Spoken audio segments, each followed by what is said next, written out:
Hello friends, শুভদিয়া ব্লগে আমি দিয়া।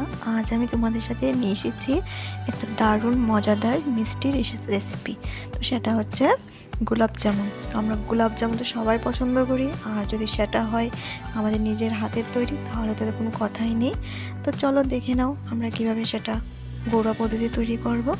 তো প্রথমে একটা বোল নিয়ে নিলাম, তার মধ্যে দিয়ে দিলাম কিছুটা ময়দা, 1 কাপ পরিমাণ মতো ময়দা দিয়ে দিলাম। তারপর দিয়ে দিচ্ছি তার মধ্যে 1 কাপ পরিমাণ মতো গুঁড়ো দুধ। তারপর দিয়ে দিচ্ছি স্বাদ মতো নুন, স্বাদ মতো চিনি। তারপর ভালো করে সেগুলোকে আমি মিশিয়ে নিচ্ছি। তো দেখো তার মধ্যে দিয়ে দিলাম 1 কাপ পরিমাণ মতো ঘি। তোমাদের বাড়িতে যদি ঘি না থাকে তাহলে সাদা তেলও দিতে পারবে। তো সবগুলি মিশ্রণ ভালো করে আমি মিশিয়ে নিচ্ছি। তোমরা চাইলে ব্লেন্ডারের সাথেও কিন্তু সেটাকে মিশিয়ে নিতে পারো। ভালো করে সেটাকে মিশিয়ে নিচ্ছি। তার মধ্যে দিয়ে দিচ্ছি 1 কাপ পরিমাণ মতো লিকুইড দুধ।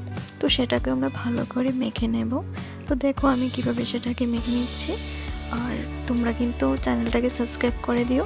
তো দেখো আমি তার মধ্যে গোল গোল করে বলের শেপ করে নিচ্ছি। তোমরা চাইলে অন্য শেপও করে নিতে পারো। তো আমি হাতের মধ্যে কিছুটা পরিমাণ ঘি নিয়েছি। তারপর দেখুন বলের মতো শেপ দিয়েছে। এখন আমি সাদা তেল গরম করে সেই বলগুলিকে ভেজে নিচ্ছি। তো দেখো লাল লাল কিন্তু হয়ে গেছে। এখন আমি এগুলিকে আমি নামিয়ে নেব। তো দেখো কি সুন্দর লাল লাল হয়ে গেছে বলগুলো। তো আরেকটি পাত্রে আমি কিছুটা পরিমাণ জল দিয়েছি। তার মধ্যে দিয়ে দিলাম পরিমাণ মতো চিনি। তোমরা যতটা পরিমাণ মতো দিয়ে দেবে তোমাদের স্বাদ অনুসারে। তো যখন এগুলি ফুটে এসেছে তখন আমি সেই মিষ্টি বলগুলো দিয়ে দিলাম ফুটন্ত জলটার মধ্যে। তো দেখো খুব সুন্দর কিন্তু ইজিলি হয়ে গেছে আমার সেই মজাদার গোলাপ জামুন। তো তোমরা দেখো কতটা সুন্দর। তো দেখো কি সুন্দর কিন্তু গোলাপ জামুনগুলো ফুটছে গরম জলের মধ্যে। তারপর তার মধ্যে আমরা একটা ঢাকনা দিয়ে রেখে দেবো কিছু সময়ের জন্য। তো তোমরা চাইলে কিন্তু একদিন পুরো রেখে দিতে পারো বা 2 ঘন্টার জন্য কিন্তু রেখে দিতে পারো। তো আমি 2 ঘন্টার জন্য রেখেছিলাম। তো দেখো কি সুন্দর হয়েছে, একদম রসে ভরা। তো তোমরাও কিন্তু এরকমভাবে বাড়িতে ট্রাই করতে পারো। খুব সুন্দর একটা রেসিপি আর খুব সহজ।